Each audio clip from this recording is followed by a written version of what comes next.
Hello friends, welcome back to TENKASI Vetri Ias Academy. In this video, we are going to see the lesson in 7th standard 3rd term, Unit 1 in Economics, Tax and its Importance. In this lesson, we are going to discuss about what is taxation and the principle of taxation and its types, and know the importance of a tax and its types, and gain a knowledge of a need of tax and people's welfare. First, before going to see the introduction, ஒரு திருக்குறளோட start பண்ணிருக்காங்க பார்க்கலாம். இயற்றலும் ஈட்டலும் காத்தலும் காத்த வகுத்தலும் வல்லதரசு அப்படின்ற திருக்குறள் கொடுத்திருக்காங்க. இதோட பொருள் என்ன அப்படின்னா, ஒரு நாட்டில் இருக்கக்கூடிய அரசன் பொருளை எந்தெந்த வகையில ஈட்டலாம் அப்படின்றதுக்கான ஒரு விதிமுறை வழிகளை வகுத்து இயற்றணும். அதுக்கப்புறம் அதன் வழியில அதை பொருள்கள் எல்லாம் ஈட்டிய பொருள்களை ப்ராப்பரா பாதுகாத்து அதை மக்களுக்கு எப்படிலாம் செலவழிக்கலான்னு ஒரு திட்டங்கள் வகுத்து செலவழிக்கணும். இதுதான் ஒரு நல்ல அரசுன்னு இந்த திருக்குறள்ல குறிப்பிட்டிருக்காங்க. நெக்ஸ்ட் இன்னொரு போயம் லைன்ஸ் கொடுத்திருக்காங்க. It was only for the good of his subjects that he collected taxes from them, just as the sun draws moisture from the earth to give it back 1,000-fold.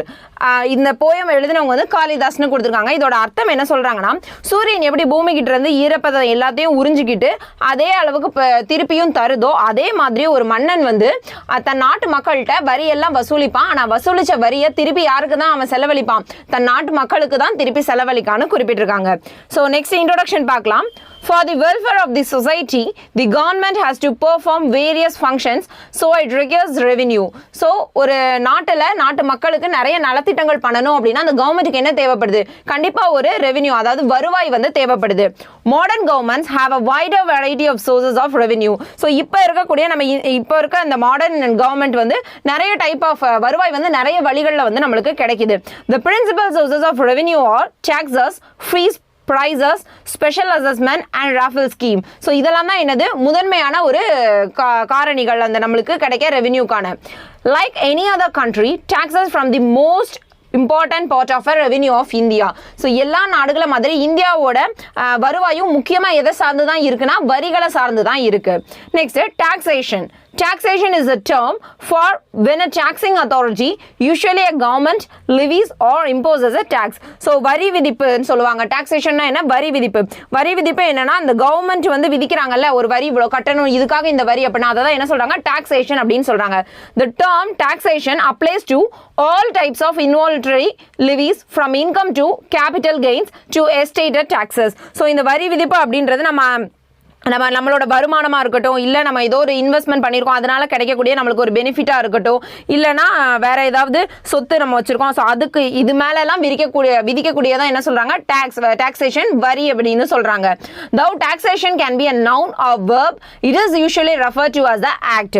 So taxation அதாவது வரி விதிப்பு அப்படின்றது ஒரு பெயராகவும் இருக்கலாம், நவுனாகவும் இருக்கலாம், இல்ல verb ஒரு செயலாகவும் இருக்கலாம். பட் எனிவேஸ் ஆக்சுவலி யூசுவலி அது எதுக்கு ரெஃபர் பண்ணுவாங்கன்னா ஒரு செயல்பாட்டை தான் குறிக்குது, ஆக்டை தான் குறிக்குது. Then resulting revenue is usually called as taxes. So நம்மளுக்கு அந்த செயல் மூலியமா கிடைக்கக்கூடிய ரெவென்யூ அதாவது வருவாய் தான் என்ன சொல்றாங்க? வரிகள் அப்படின்னு சொல்றாங்க. டாக்ஸஸ் அப்படின்னு மென்ஷன் பண்றாங்க. Next, taxes. Taxes are compulsory payments to the government without expectation of direct or return or a benefit to the taxpayers. அதாவது வரிகள் taxes அப்படின்றது என்னன்னா, நம்ம கவர்மெண்ட்டுக்கு செலுத்துறோம் எப்படி கம்பல்சரி கட்டாயமா, ஆனா எதையும் எதிர்பார்த்து கட்டாம எந்த ஒரு பெனிஃபிட்டையுமே டைரக்டாவோ இன்டைரக்டாவோ எதிர்பார்க்காம நம்ம கட்டுறதா என்னது? டாக்ஸ்னு கொடுத்திருக்காங்க. According to Professor Seligman, taxes are defined as the compulsory contribution from a person to the government to defray the expenses incurred in a common interest of all without reference to the special benefits conferred.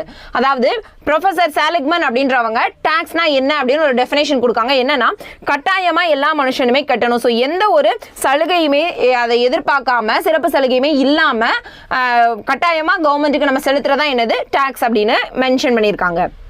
Why are taxes imposed? எதுக்காக நம்ம வரி செலுத்தணும் அப்படின்னு. Everybody is obliged by a law to pay taxes. So ஒவ்வொருத்தருமே சட்டத்துக்கு உட்பட்டு வரி செலுத்துறதுக்கு கடமைப்பட்டவங்க தான். Total tax money goes to the government exchequer. அதாவது நம்ம கட்டுற வரி பணமெல்லாம் எங்க போகுது அப்படின்னா நம்ம கவர்மெண்டோட அரச கருவூலம், அதாவது கஜானான்னு சொல்லுவாங்க. ஸோ அதுக்கு தான் போகுது. The government decides how are taxes to be spent and how the budget is to be organized.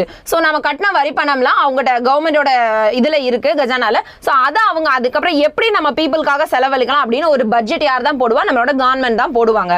Tax payment is not optional. Not ஆப்ஷனல்னா உங்களுக்கு நீங்க கட்டினா கட்டலாம், கட்டலனா இல்லை அப்படின்றது கிடையாது. அது வந்து ஆப்ஷனலே கிடையாது, கண்டிப்பா கட்டி தான் ஆகணும். It's a compulsory. An individual has to pay tax if any income comes under the income tax slab.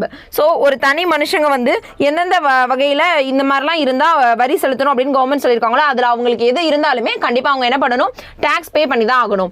It is a duty of every citizen to pay taxes. So ஒவ்வொரு குடிமகனுமே வரி செலுத்துறது என்னதான் அவங்களோட ஒரு கடமையா பார்க்கணும். More collection of a tax allows the government to implement more and more welfare schemes. So எவ்வளவுக்கு எவ்வளவு அதிகமா வரி பணம் வசூலிக்கப்படுதோ அவ்வளவுக்கு அவ்வளவு அதிகமா கவர்மெண்ட் சைட்ல இருந்து நலத்திட்டங்கள் எல்லாம் மக்களுக்காக நிறைய அவங்க புதுசா செஞ்சு கொடுக்க முடியும். Principle of taxations, அதாவது வரி விதிப்பு கோட்பாடு. Adam Smith's principles or canons of taxation still form the basis of tax structure of a modern state. So இப்போ இருக்கக்கூடிய காலகட்டத்தில் ஆடம் ஸ்மித் அவங்க யாரு? பொருளாதாரத்தோட தந்தை, ஃபாதர் ஆஃப் எக்கனாமின்னு ஆல்ரெடி பார்த்துருக்கோம். ஸோ அவங்க என்ன சொல்லியிருக்காங்கன்னா ஒரு 4 பிரின்சிபல் டாக்ஸேஷன் ஆஃப் பிரின்சிபல் சொல்லியிருக்காங்க. என்னெல்லாம்னா canon of equality, canon of certainty, canon of convenience and fourth one canon of economy. So இதுதான் என்னது? ஆடம் ஸ்மித்தோட 4 canons of taxations. So first one பார்க்கலாம், canon of equality. So அதாவது என்னன்னா ஈக்குவாலிட்டினா சமத்துவம்னு சொல்லுவாங்க. ஓகேவா? அப்போ இது சமத்துவ விதி. The government should impose the taxes in such a way that people have to pay according to their ability. So இந்த canon of equality என்ன சொல்லியிருக்காங்கன்னா மக்கள் வந்து அவங்களோட அந்த அவங்க இருக்கக்கூடிய அந்த நிதி நிலைக்கு ஏற்ற மாதிரி இல்லை அவங்களோட வசதிக்கு ஏற்ற மாதிரி according to the ability எவ்வளோ கட்ட முடியுமோ அதுக்கேற்ற மாதிரி விதிக்கிறது தான் என்னது? canon of equality, சமத்துவ விதின்னு சொல்றாங்க. It does not mean equal amount of tax, but it means that the burden of a tax must be a fair and just. So இது வந்து எல்லா இந்த விதி பொறுத்த வரைக்கும் எல்லார் மேலே ஒரே அளவு செலுத்தணும், ஒரே வரி தான் எல்லாரும் செலுத்தணும்ன்றது கிடையாது. ஆனா அவங்களுக்கு எவ்வளவு கட்ட முடியுமோ அவங்களோட எபிலிட்டிக்கு ஏற்ற மாதிரி கட்டணும். அது வந்து எப்படி இருக்கக்கூடாது? ஓவர் சுமையா வந்து அந்த மக்களுக்கு இருக்கக்கூடாது. அவங்களால எவ்வளவு கட்ட முடியும்னு பார்த்துட்டு மட்டும் விதிக்கிறது தான் இந்த canon of equality, சமத்துவ விதி. Next second one, canon of certainty. certainty அப்படின்றனா உறுதிப்பாடு அப்படின்னு சொல்லுவாங்க. அப்ப இது வந்து உறுதிப்பாட்டு விதி, canon of certainty.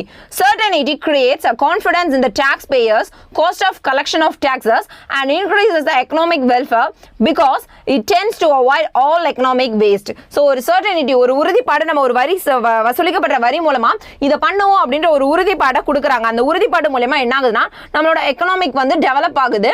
ஸோ அதனால அன்னெசரியா இருக்கக்கூடிய எக்கனாமிக் வேஸ்ட் வந்து என்ன பண்றாங்க? அவாய்ட் பண்றாங்க. Next third one, canon of convenience. Convenience நம்மளுக்கு ஏத்த மாதிரி வசதியா இருக்குது. அப்ப வசதி விதி. Taxes should be levied and collected in such a manner that it provides a maximum of convenience to the taxpayers. So இதுல என்ன சொல்றாங்கன்னா வசதி விதியில வரி நம்ம taxpayers இருக்கோம்ல, வரி செலுத்துறவங்களுக்கு அதிகபட்ச நிறைய வசதிகளை அதாவது கன்வீனியன்ஸ்க்கு ஏத்த மாதிரி பே பண்றதா என்னது இந்த வசதி விதியில குறிப்பிடுறாங்க. It should always be kept in a view that the taxpayers suffer the least inconvenience in a payment of a tax. So இந்த வசதி விதி அந்த canon of convenience பொறுத்த வரைக்கும் மக்கள் வந்து அவதிப்படுறது ரொம்ப கம்மியான ரேட்ல தான் இருக்கு. Next fourth one, canon of economy. Minimum possible money should be spent in the collection of a taxes. So canon of economy னா என்னன்னா சிக்கன விதின்னு தமிழ்ல சொல்லுவாங்க. அதாவது எவ்வளவு வரி வசூலிக்கிறாங்களோ அதுல இருந்து ஒரு சின்ன அமௌண்ட்டை மட்டும்தான் செலவழிப்பாங்க. அதுதான் என்னது? canon of economy. Collected amount should be deposited in the government treasury. So அதாவது அரச கருவூலம், government treasury னா என்னது? அரச கருவூலம். So அரசோட கஜானால என்ன பண்ணிடுவாங்க? நம்ம கட்டின டாக்ஸ் எல்லாமே எடுத்து டெபாசிட் பண்ணி வச்சிருவாங்க. So next, taxation types. There are 3 types of taxation. என்னெல்லாம்னா first one proportional tax, second one progressive tax and third one regressive tax. So first one proportional taxation பார்க்கலாம். Proportional taxation is a method where the rate of a tax is same regardless the size of a income. அதாவது proportional tax என்ன சொல்லுவாங்கன்னா விகிதாச்சார வரின்னு தமிழ்ல சொல்லுவாங்க.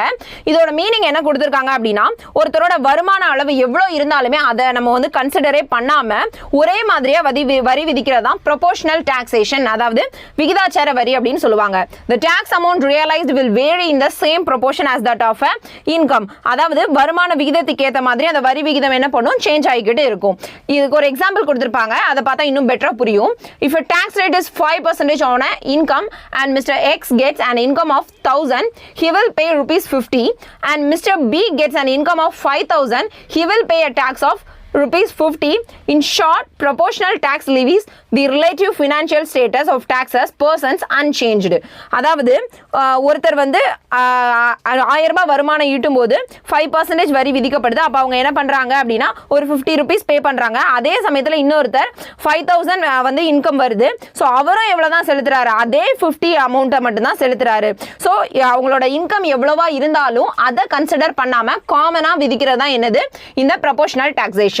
Next, progressive taxation. Progressiveனா என்னன்னா வளர் விகிதம் இன்க்ரீஸ் ஆகிக்கிட்டே போறது. ஸோ இது தமிழ்ல என்ன சொல்லுவாங்கன்னா வளர் வீத வரி அப்படின்னு சொல்லுவாங்க. Progressive taxation is a method by which the rate of tax will also increase with the increase of income of the person. So மேல நம்ம என்ன பார்த்தோம், அவங்களோட இன்கம் எப்படி இருந்தாலும் ஒரே மாதிரி டாக்ஸ் பே பண்றாங்க. ஸோ இதுல என்னன்னா அப்படி இல்லை, 1000 வாங்குறவங்க ஒரு 50 rupees பே பண்ணாங்கன்னா இங்கே 5000 வாங்குறவங்க எவ்வளோ பே பண்ணணும், 500 1000 அப்படி கூட பே பண்ணுற மாதிரி இருக்கும். ஸோ அவங்களோட இன்கம்க்கு ஏற்ற மாதிரி பே பண்ணுறது தான் ப்ரோக்ரெசிவ் டாக்ஸேஷன். ஓகேவா, அதுதான் எக்ஸாம்பிள் கொடுத்துருக்காங்க. Next regressive taxation. ரெக்ரெசிவ் டாக்ஸேஷனை பொறுத்த வரைக்கும் அது அப்படியே it's an opposition to a progressive taxation. இதை தேய்வு வீத வரி, ரெக்ரெஷனா என்னது டிக்ரீஸ் ஆகிக்கிட்டே வருது. ஸோ தேய்வு வீத வரின்னு சொல்லுவாங்க. இந்த regressive tax is a tax applied uniformly, taking a larger percentage of a income from a low income earners than from a high income earners. So இதில் என்ன பண்ணுவாங்க அப்படின்னா அதிகமான வருமானம் ஈட்டுறவங்களா இருந்தாலும் சரி, கம்மியான வருமானம் ஈட்டுறவங்களுக்கும் ஒரே மாதிரி தான் வரி விதிப்பாங்க. ஸோ இது என்ன ரெக்ரெசிவ் டாக்ஸேஷன், தேய்வு வித வரின்னு சொல்றாங்க. இதுக்கு எதுக்கு அப்படியே ஆப்போசிட்டா இருக்கு, ப்ரோக்ரெசிவ் டாக்ஸேஷனுக்கு அப்படியே ஆப்போசிட்டா இருக்கு. Next importance of tax. வரியோட முக்கியத்துவங்கள் என்னென்னு கொடுத்துருக்காங்க. Without taxes government would be unable to meet the demands of their society. So வரி பணம் அப்படின்ற ஒன்று வரவே இல்லைன்னா கவர்மெண்டால அவங்க மக்களுக்கு தேவைப்படுற நலத்திட்டங்களை என்ன பண்ண முடியாது, பண்றது ரொம்ப கஷ்டமா இருக்கும். Taxes are crucial because governments collect this money and use it to finance under the following social projects. So நம்ம கிட்ட இருந்து வாங்குற வரி பணத்தை எல்லாமே எதுக்கு தான் செலவழிக்கிறாங்க அப்படின்னா மக்களோட நலத்திட்டங்களுக்கு தான் செலவழிக்கிறாங்க. அது என்னென்னு கீழே கொடுத்துருக்காங்க, பார்க்கலாம். First one, health. Without taxes, government contributions to the health sector would be impossible. So ஒரு டாக்ஸ் நம்ம கட்டுற வரி பணம் இல்லை அப்படின்னா கவர்மெண்ட் வந்து நம்மளுக்கு நிறைய இப்போ அரசு கவர்மெண்ட் ஜிஹெச்ல இருக்க கவர்மெண்ட் ஹாஸ்பிட்டல், ஸோ அங்கெல்லாம் ஃப்ரீயா நம்மளுக்கு ட்ரீட்மெண்ட் கொடுக்காங்கன்னா எதனால, நம்மளோட வரி பணத்தை அங்கங்க தேவையான அந்த ஹாஸ்பிட்டலுக்கு தேவையான செலவுகளுக்கு எல்லாமே அந்த வரி பணத்துல இருந்து எடுத்து யூஸ் பண்றதுனால தான் பீப்புள்ஸ் என்ன பண்ண மாட்டாங்க, ஃபீஸ் வாங்காம ஃப்ரீயா கவர்மெண்ட்ல உங்களுக்கு ட்ரீட்மெண்ட் கொடுக்குறாங்க. Taxes go to funding health services such as a social health care, medical research, social security. So அதாவது நம்மளோட சமூக நல வாழ்வு, மருத்துவத்துக்கான ரிசர்ச் பண்றது, மருத்துவத்தில் சோஷியல் செக்யூரிட்டி, சமூக நல பாதுகாப்பு, இதுக்காகவும் என்ன பண்றாங்க, நம்மளோட டாக்ஸ்ல இருந்து அமௌண்ட் எடுத்து செலவழிக்கிறாங்க. Second one, education. Education could be the one of the most deserving recipients of a tax money. So நம்ம கட்டுற வரி பணத்தில் அதிகமாக செலவழிக்கப்படுற தொகை இதுதான், கல்விக்காக தான் செலவழிக்கிறாங்க. Governments put a lot of importance in the development of education. Human capital and education is central in this development. So கல்வியை பொறுத்த வரைக்கும் இப்போ ஃப்ரீயா கவர்மெண்ட் ஸ்கூல்லலாம் ஃப்ரீயா உங்களுக்கு எஜுகேஷன் கொடுக்குறாங்களா, ஸோ அதெல்லாம் எது இந்த வரி பணத்துல இருந்து ஒதுக்கி தான் உங்களுக்கு அந்த மாதிரியான நலத்திட்டங்கள்லாம் கொடுக்குறாங்க. Next third one, governance. கவர்னன்ஸ்னா நிர்வாகம், ஆட்சி நிர்வாகம்னு சொல்லுவாங்க. Governance is a crucial component in a smooth running of a country affairs. So ஒரு கவர்மெண்ட், ஒரு நாடு நல்லா இருக்கணும்னா அங்க இருக்கக்கூடிய கவர்னன்ஸ், நிர்வாகம் எப்படி இருக்கணும், பெஸ்டா இருந்தா மட்டும்தான் அந்த நாடு நல்லா இருக்கும். Poor governance would have far-reaching ramification on the entire country with a heavy toll on its economic growth. So ஒரு நிர்வாகம் சரியா இல்லை அப்படின்னா அந்த கண்ட்ரி என்ன ஆகாது, டெவலப்பே ஆகாது, இன்னும் கொஞ்சம் கீழே போய்கிட்டே தான் இருக்கும். Good governance ensures that the money collected is utilized in a manner that benefits citizens of a country. So ஒரு நல்ல நிர்வாகம், குட் கவர்னன்ஸ் இருந்துச்சுன்னா ஸோ வாங்கின வரி பணத்தெல்லாம் எப்படி ப்ராப்பரான வேலை மக்களுக்கு செலவழிக்கலாம் அப்படின்னு சொல்லி அவங்க ஒரு பிளான் போட்டு கரெக்டாக செலவழிப்பாங்க. Next fourth one, other important sectors or infrastructure development, transport, housing, etc. Apart from a social projects, governments also use money collected from the taxes to fund sectors that are crucial for the well-being of their citizens, such as security, scientific research, environmental production. So மேல பார்த்தது மட்டும் இல்லாம இன்னும் நிறைய விதத்துக்கு நம்மளோட டாக்ஸை வந்து செலவு பண்றாங்க. என்னலாம்னா நம்ம சிட்டிசன் குடிமக்களோட பாதுகாப்புக்காக, அறிவியல் ஆராய்ச்சிக்காக, அதுக்கப்புறம் நம்மள சுத்தி இருக்க என்விரான்மெண்டல் சுற்றுச்சூழல் பாதுகாப்புக்காக இதுக்காகவும் செலவழிக்கிறாங்க. Some of the money is also channeled to fund projects such as pensions, unemployment benefits, child care, etc. Taxes can affect the state of economic growth of a country.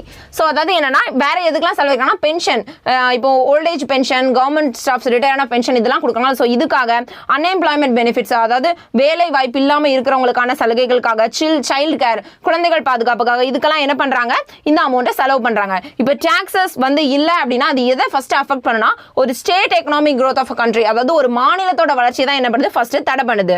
Taxes generally contribute to the gross domestic product. So GDP பொறுத்த வரைக்கும் அதிகமான contribution வந்து taxes தான் பண்ணுது ஒவ்வொரு countryலயுமே. Next, types of a tax. So tax வரிகளோட வகைகள் கொடுத்திருக்காங்க. In modern times, taxes are classified into two types. There are direct tax and indirect tax. So அத பத்தி brief-ஆ நம்ம பார்க்கலாம். First, direct tax. Direct tax is paid directly by an individual or organization to imposing entity. So direct taxனா நேர்முக வரி அப்படின்னு சொல்லுவாங்க. இது வந்து என்னன்னா ஒரு இண்டிவிஜுவல், ஒரு தனியாளோ இல்ல ஒரு ஆர்கனைசேஷன், ஒரு நிறுவனமோ டைரக்டா கவர்மெண்ட்டுக்கு செலுத்தக்கூடியதான் என்னது இந்த direct tax. A taxpayers, for example, pays a direct taxes to the government for different purposes including a real property tax, personal property tax, income tax or a taxes or on assets. அதாவது அவங்க சொத்துக்கள் மேலே, அசெட்ஸ்னா சொத்துக்கள் மேலேயோ இல்ல அவங்க தனியாக வச்சிருக்க ரியல் எஸ்டேட் ப்ராப்பர்ட்டிக்காகவோ நிலத்துக்கான வரியாவோ இல்லை அவங்க ஒரு கம்பெனி வச்சிருக்காங்க அதுக்கான வரியாவோ டைரக்டாக கவர்மெண்ட்டுக்கு செலுத்துறது தான் டைரக்ட் டேக்ஸில் வருது. நெக்ஸ்ட், டு யூ நோன்னு ஒரு பாக்ஸ் கண்டென்ட் கொடுத்துருக்காங்க பார்க்கலாம். Central board of revenue bifurcated and separate board for a direct taxes known as Central Board of Direct Taxes CBDT constituted under the Central Board of Revenue Act 1963. So அதாவது central board of revenue act அந்த சட்டம் 1963 அதுக்கு கீழே தான் புதுசா ஒரு board வந்து open பண்ணிருக்காங்க, என்னது CBDT அப்படின்னு. Next, other examples of direct taxes கொடுத்திருக்காங்க. சோ நேர்முக வரிக்கான இன்னும் கொஞ்சம் எக்ஸாம்பிள்ஸ். ஃபர்ஸ்ட் வந்து என்னன்னா கார்ப்பரேஷன் டாக்ஸ், அதாவது நிறுவன வரி அப்படின்னு சொல்லுவாங்க. ஒரு கம்பெனி வச்சிருக்காங்க அதோட வரி. It is levied on a profit of corporations and companies. So ஒரு நிறுவனமோ ஒரு கம்பெனியோ அதோட லாபத்துல கிடைக்கிற ப்ராஃபிட்ஸ்ல நம்ம கட்டுறதா என்னது இந்த corporation tax. It is charged on a royalties, interest, gains from a sale of a capital assets located in India, fees for technical services and dividends. So நம்ம வச்சிருக்கக்கூடிய நம்மளுக்கு வரக்கூடிய லாபங்கள், நம்ம வச்சிருக்க சொத்துக்கு ஏத்த மாதிரி எல்லாம் என்ன பண்றோம், வரிகள் வந்து கட்டுறாங்க. அதே மாதிரி நம்மளோட மூலதன சொத்துக்கள் இந்தியாவில் இருக்கக்கூடியதை விற்பனை செய்யறது மூலமா நம்மளுக்கு கிடைச்ச லாபம், அடுத்து தொழில்நுட்ப பணிகளுக்கான பங்கீடுகள், இதெல்லாம் அதுல இருந்து கிடைச்ச நம்மளுக்கான அமௌண்ட், இதுக்காகலாம் என்ன பண்றாங்க, வரி வந்து பே பண்றாங்க. நெக்ஸ்ட் வந்து வெல்த் டாக்ஸ், சொத்து வரின்னு சொல்லுவாங்க. ஸோ வெல்த் அப்படின்னா என்னெல்லாம் வருது, நம்ம வச்சிருக்க ஹவுஸ், நம்ம வச்சிருக்க வெஹிக்கிள்ஸ், நம்மளோட ஜுவல்லரிஸ், கேஷஸ், அப்புறம் லேண்டா வாங்கி போட்டிருக்குது, அண்ட் போட்ஸ், ஏர்கிராஃப்ட்ஸ், யாட்ஸ், இதெல்லாமே எது கீழே தான் வருது, வெல்த் கீழே தான் வருது. ஸோ இதெல்லாம் நம்ம வச்சிருந்தோம்னா அதுக்கான வெல்த் டாக்ஸ் வந்து நம்ம பே பண்ணணும். It is imposed on property of individuals depending upon the value of a property. So இப்போ நம்ம ஒரு லேண்டோ ஒரு ப்ராப்பர்ட்டியோ வச்சிருக்கோம் அப்படின்னா அதோட கரண்ட் வேல்யூக்கு ஏற்ற மாதிரி என்ன பண்ணணும், நம்ம டாக்ஸ் பே பண்ற மாதிரி இருக்கும். The same property will be taxed every year on its current market value. So ஒவ்வொரு வருஷமே ஒரே ப்ராப்பர்ட்டியா தான் இருக்கும். ஆனா அந்த ஒரு வருஷமும் அதோட மார்க்கெட் வேல்யூ எவ்வளவு இருக்குன்றத பொறுத்து நம்ம என்ன பண்ணணும், வெல்த் டாக்ஸ் வந்து பே பண்ணணும். Next one, gift tax. It is paid to the government by the recipient of a gift depending on the value of the gift. So நம்ம ஒரு விலை உயர்ந்த பொருள் வாங்கி ஒருத்தங்களுக்கு பிரசன்ட் பண்றோம் அப்படின்னா, இப்போ ஒரு டைமண்ட் வாட்ச் வாங்கி பிரசன்ட் பண்றீங்க அப்படின்னா அதுக்கேற்ற மாதிரி அது என்ன டாக்ஸ் அமௌண்ட்டோ அது நம்ம கவர்மெண்ட்டுக்கு பே பண்ணிட்டு தான் என்ன பண்ணணும், நம்ம அந்த கிஃப்ட்டை வந்து இன்னொருத்தங்களுக்கு கொடுக்கறோம். ஸோ அதான் gift tax. Next, estate duty. Estate duty அப்படின்றது என்னன்னா அதுவும் சொத்து வரிக்கு கீழே தான் வருது. ஸோ இது எப்படின்னா நம்மளோட it is changed from a successor of inherited property. It is not desirable to avoid payment of taxes. They are levied directly on income and property of persons who pay directly to the government. So ஒருத்தங்க வந்து அவங்க முன்னாடி அவங்க ஃபேமிலியிலேருந்து வந்துக்கிட்டே இருக்க சொத்துக்கு மேலே விதிக்கப்படுற வரி தான் என்னது சொத்து வரி. இந்த வரியெல்லாம் நம்ம என்ன பண்ணணும், கண்டிப்பாக நம்ம வந்து அவாய்ட் பண்ணாமல் கவர்மெண்ட்டுக்கு கெட்டி தான் ஆகணும். ஸோ இந்த வரியிலேருந்து டைரெக்டாக நம்ம கட்டுறதுனால இது வந்து டைரக்ட் டேக்ஸ் கீழே வருது. ஸோ டைரக்ட் டேக்ஸ்க்கான எக்ஸாம்பிள்ஸ் பார்த்துட்டோம். அடுத்து வந்து இன்டைரக்ட் டேக்ஸ் மறைமுக வரிகள் பார்க்கலாம். On the other hand, when a liability to pay a tax is on one person and the burden of the tax shift on some other person, this type of tax is called an indirect tax. அதாவது direct டேக்ஸை பொறுத்த வரைக்கும் நம்ம ஒரு சொத்து வச்சிருக்கோம், இல்லை நான் ஒருத்தர் கிஃப்ட் கொடுக்குறேன்னா நான் கட்டுற வரையை நான் மட்டும் தான் கட்டணும். பட் இந்த இன்டைரக்ட் டேக்ஸை பொறுத்த வரைக்கும் இப்போ ஒருத்தங்க பே பண்ணிட்டு இருக்காங்க அப்படின்னா அது கொஞ்ச நாளுக்கு அப்புறம் இன்னொருத்தங்க பே பண்ற மாதிரியும் மாறலாம். எப்படி அப்படின்னு பார்த்தோம்னா, ஃபார் எக்ஸாம்பிளுக்கு இப்போ நீங்க ஒரு வெஹிக்கிள் வச்சிருக்கீங்க, அந்த வெஹிக்கிள் நீங்க வாங்கினதுல இருந்து அதுக்கான டேக்ஸை வந்து நீங்க பே பண்ணிட்டு இருக்கீங்க. ஒரு 2 years லேட்டர் வந்து நீங்க இன்னொரு புது மாடல் வெஹிக்கிள் வாங்கணுன்றதுக்காக இதை சேல்ஸ் பண்றீங்க போது அந்த உங்ககிட்ட இந்த ஃபர்ஸ்ட் வெஹிக்கிள் இன்னொருத்தங்களுக்கு போயிட்டு, ஸோ அதுக்கப்புறம் அதுக்கான டேக்ஸை யார் பே பண்ணும், நீங்க யார்கிட்ட அந்த இதை வந்து சேல் பண்ணீங்களோ அதை வாங்கின பர்சன் தான் என்ன பண்ணும், அந்த டாக்ஸை வந்து பே பண்ணணும். ஸோ இதுதான் என்னது இன்டைரக்ட் டாக்ஸ் கீழே வரும். Indirect tax is a tax whose burden can be shifted to others. So ஒருத்தரோட வரி சுமை வந்து இன்னொருத்தருக்கு டிரான்ஸ்ஃபர் பண்றதா என்னது indirect tax. For example, first one service tax, சேவை வரி அப்படின்னு சொல்லுவாங்க தமிழ்ல. It is raised on a provision of service. This tax is collected from a service recipients and paid to the central government. So அதாவது நம்மளுக்கு தேவையான அந்த சேவை வழங்குறாங்கல்ல, அந்த சேவையோட பேசிஸ்ல தான் இந்த சர்வீஸ் டாக்ஸ் வந்து கலெக்ட் பண்ணுவாங்க. இதை கலெக்ட் பண்ணி டைரக்டா எங்கன்னா சென்ட்ரல் கவர்மெண்ட்டுக்கு வந்து பெய்ட் பண்றாங்க, செலுத்துறாங்க. Next, sales tax or a VAT, value added tax ன்னு சொல்லுவாங்க VAT. It is an indirect tax on a sale of goods because liability to collect tax is that of a shopkeeper, but the burden of the tax falls on the customer. அதாவது இந்த மறைமுக வரி, விற்பனை வரியில VAT வரியில ஏன் மறைமுக வரின்னு சொல்றாங்கன்னா, இதுல பொருள் ஆக்சுவலா சேல் பண்றாங்கல்ல அந்த ஷாப்கீப்பர் தான் டாக்ஸ் பே பண்ணணும். ஆனா அந்த டாக்ஸை யார் பே பண்றானா, அந்த ப்ராடக்ட் வாங்கக்கூடிய கஸ்டமரான, இப்போ நமக்கு அந்த ஒரு ப்ராடக்ட் வாங்குறோம்னா அந்த கஸ்டமரான நம்ம தான் என்ன பண்றோம், அந்த டாக்ஸை வந்து பே பண்றோம். ஃபார் எக்ஸாம்பிளுக்கு ஒரு சோப் நீங்க போய் வாங்குறீங்க ஷாப்ல அப்படின்னா அந்த சோப்போட ரேட் அதோட டாக்ஸோட இன்க்ளூட் பண்ணி தான் உங்ககிட்ட வாங்குறாங்க. நெக்ஸ்ட், எக்ஸைஸ் டியூட்டி, கலால் வரி அப்படின்னு சொல்லுவாங்க. It is paid by a producer of goods who recovers it from wholesalers and retailers. இது நம்ம மொத்தமாவோ சில்லறையாவோ சிலர்கிட்ட இருந்து வாங்குவோம்ல பொருட்களை, அப்போ வாங்கும்போது கட்ட வேண்டிய வரி தான் என்னது, இந்த எக்ஸைஸ் டியூட்டி, கலால் வரி. This tax in India is levied by the central government. So இந்த எக்ஸைஸ் டியூட்டியை யாரு போடுறாங்கன்னா சென்ட்ரல் கவர்மெண்ட் தான் வந்து இந்த வரியை வந்து டாக்ஸை வந்து விதிக்கிறாங்க. நெக்ஸ்ட், என்டர்டைன்மெண்ட் டாக்ஸ், பொழுதுபோக்கு வரி அப்படின்னு தமிழ்ல சொல்லுவாங்க.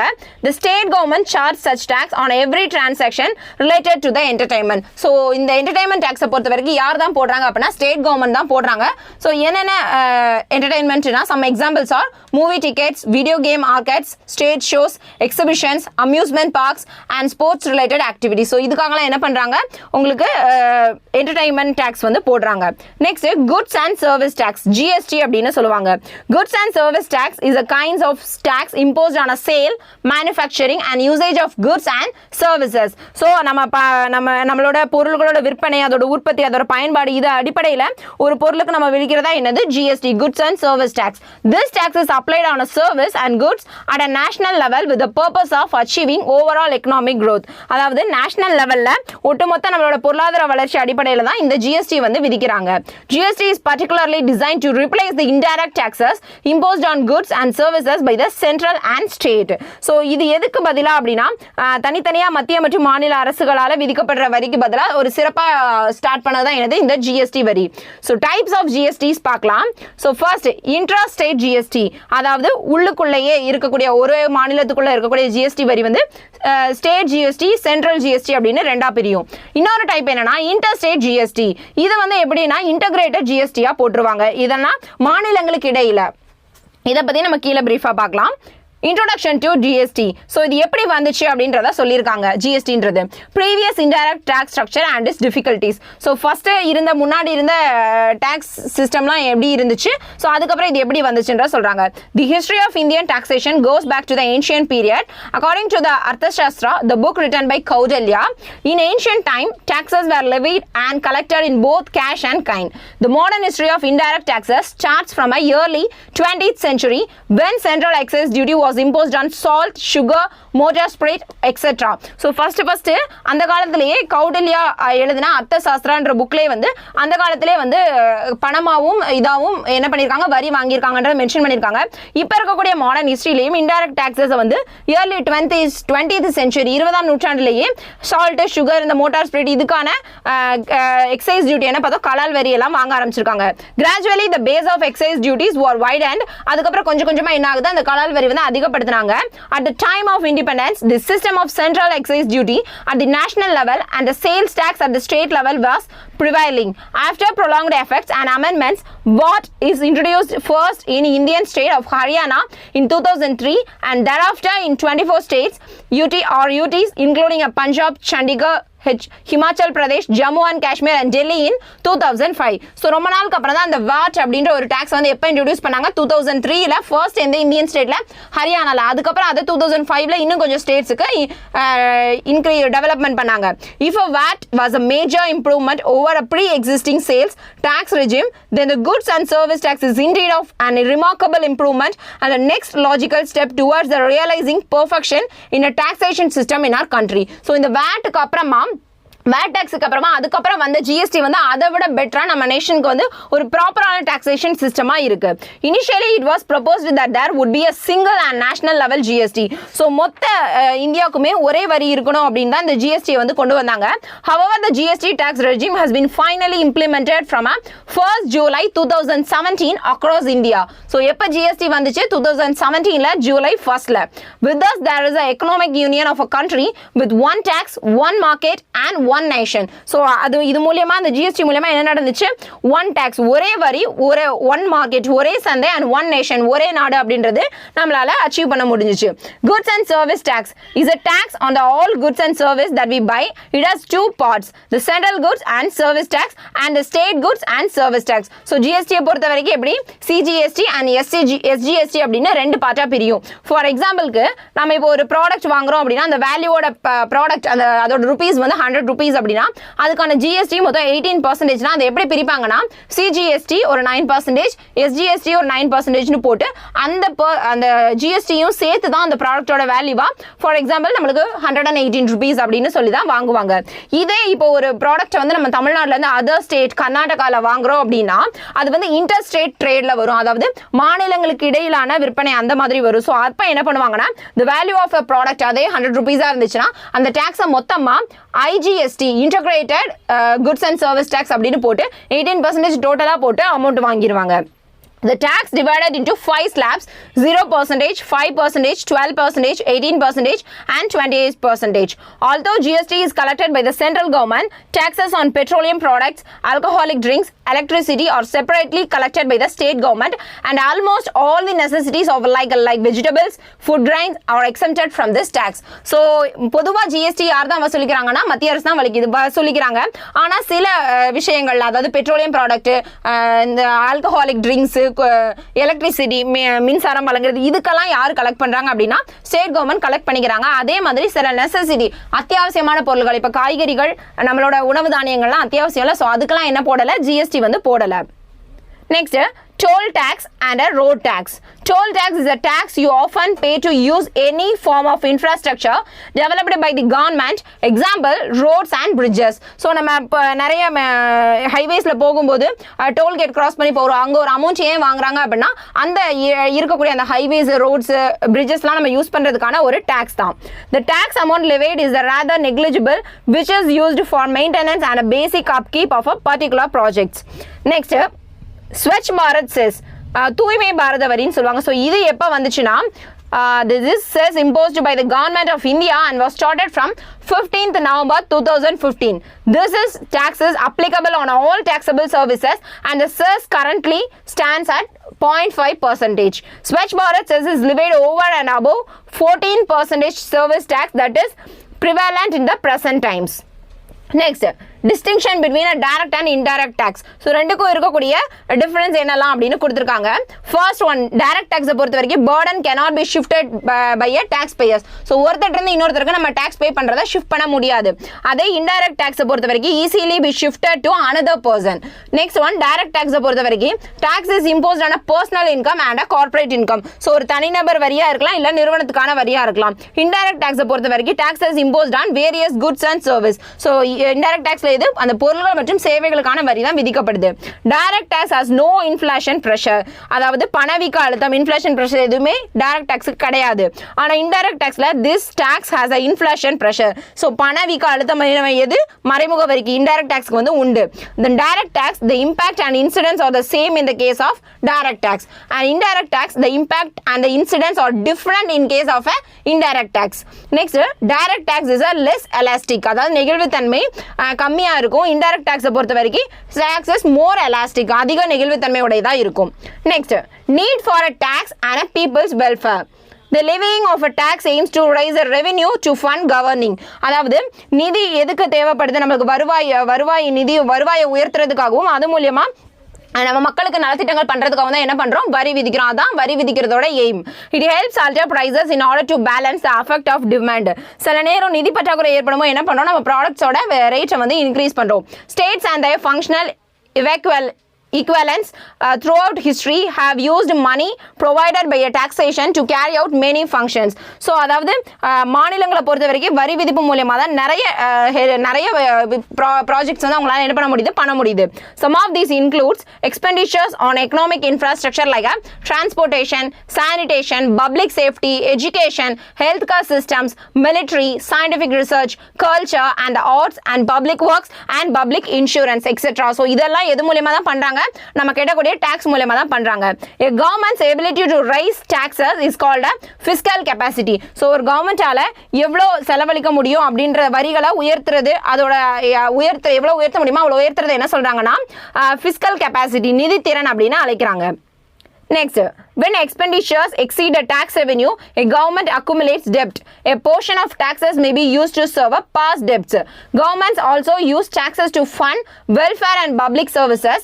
These services can include education system, pensions for the elderly, unemployment benefits and public transportation. Energy, water and waste management system are also common public utilities. So இதுக்காகலாம் என்ன நம்ம tax யூஸ் பண்றோம். According to the proponents of a list theory of money creation, taxes are not needed for a government revenue as long as the government in the question is able to issue a flat money.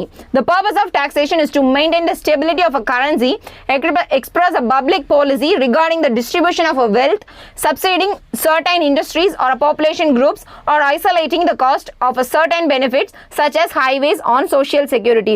So வரி அப்படின்றது நம்ம ஹைவேஸ்க்கு social security இந்த மாதிரியான நிறைய விஷயங்கள் நம்ம மக்களுக்கு பண்றதுக்கு என்னது வரி விதிப்பு தேவை. ஸோ இதெல்லாம் தான் வரி விதிப்போட நோக்கங்கள்னு சொல்றாங்க. இதோட இந்த லெசன் முடிஞ்சிச்சு. ஸோ இந்த லெசன்ல நம்ம பார்த்த இம்பார்ட்டன்ட் பாயிண்ட்ஸ் எல்லாம் சம்மரியா கொடுத்துருக்காங்க பார்க்கலாம். First one, taxation is a term used for when a government taxing authority levies or imposes a tax. The term taxation applies to all types of involuntary levies from a income to capital gains to estate taxes. Next one, taxes are compulsory payment to the government without expectations of a direct or return or a benefit of taxpayers. Next, proportional taxation is a method where the rate of tax is same regardless the size of income. Governance is a crucial component in the smooth running of a country affairs. A direct tax is a tax whose burden is directly borne by the person on whom it is imposed. For example, its burden cannot be shifted to others. Estate is charged from a successor of inherited property. It is not desirable to avoid a payment of tax. Next one, indirect tax is a tax whose burden can be shifted to others. Excise duty in India is levied by the central government. Goods and service tax is a kind of tax imposed on a sale, manufacturing and usage of a goods and service. The levying of taxes aims to raise the revenue to fund governing to alter prices in order to affect the demand. States and their functional equivalents throughout the history have used money provided by a taxation to carry out many functions. Okay friends, இதோட இந்த lesson முடிஞ்சிருச்சு. கண்டினியூஸா next lesson நம்ம next வீடியோல பார்க்கலாம். நம்ம சேனலை subscribe பண்ணுங்க, உங்க ஃப்ரெண்ட்ஸ்க்கு ஷேர் பண்ணுங்க. Thank you friends.